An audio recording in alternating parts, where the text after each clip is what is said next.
Mouse lives in Mouseland. Mouse loves cheese. But Mouseland doesn't have much cheese. It's mostly dry crackers and disappointment. So Mouse looks across the sea, to Cheeseland. Cheeseland has so much cheese, it practically grows on trees. Brie, Gouda, Parmesan, Blue, you name it. And the best part? Cheeseland cheese is cheap. Mouseland mice start buying it. They import it, Cheeseland exports it. And suddenly, Mouseland is filled with delicious, affordable cheese. The mice are happy. They have full stomachs, full shelves, full hearts. Everything is great. Until one day, MouseGov makes an announcement. From now on, there will be a tariff on all cheese coming from Cheeseland. Mouse is confused. What's a tariff? Turns out, it's a tax, an extra fee that gets added to any cheese coming in from outside Mouseland.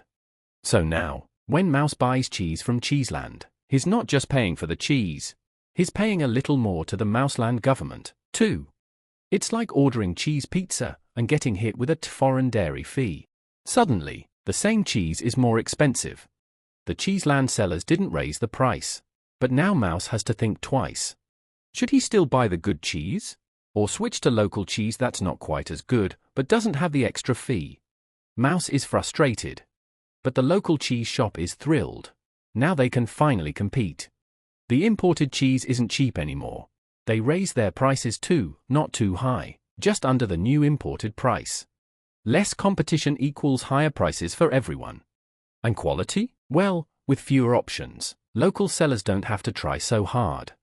Meanwhile, MouseGov is making money from every imported wheel of cheese. But Cheeseland is not happy. They decide to retaliate. Now they put a tariff on the cheese traps Mouseland exports. Mouseland hits back. And just like that, a simple cheese disagreement turns into a full-blown cheese war. A trade war. And who suffers most? The regular mice. Prices go up, options go down, nobody's satisfied. So, why does MouseGov do this?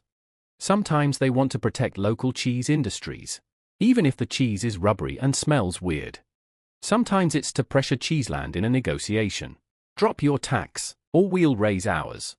And sometimes, they just want more money. They say tariffs help small cheese businesses. But many of those businesses rely on imported packaging, tools, even ingredients. And now all of those cost more too. Big cheese companies can handle it. Small shops like Lil Squeak's Brie Boutique, not so much. And when tariffs hit fast, everything slows down. Cheese gets stuck in customs. Supplies are delayed. And what about future cheese products? New flavors? AI-designed cheese wheels? They might never arrive, or arrive at double the cost. Tariffs work on physical cheese. But what about digital cheese? Cheese-themed NFTs? Virtual fondue? MouseGov hasn't figured it out yet. Some might suggest environmental tariffs. If your cheese-making harms the environment, you pay more. And yes, there really was a cheese war. In the 1990s, the European mice gave their Caribbean friends a tariff discount to help their economy. But American mice were upset. They imported cheese too but got no discount. So they slapped tariffs on European products. Europe retaliated. It went on for years. Nearly 20 years. Over cheese. Eventually, a group called the World Trade Rodents had to step in. So next time cheese costs more than usual, it might not be inflation. It might not be demand. It might just be a tariff. And somewhere in the background, a mouse is cashing in on it. So we are powerful together. Subscribe for more cheese wisdom.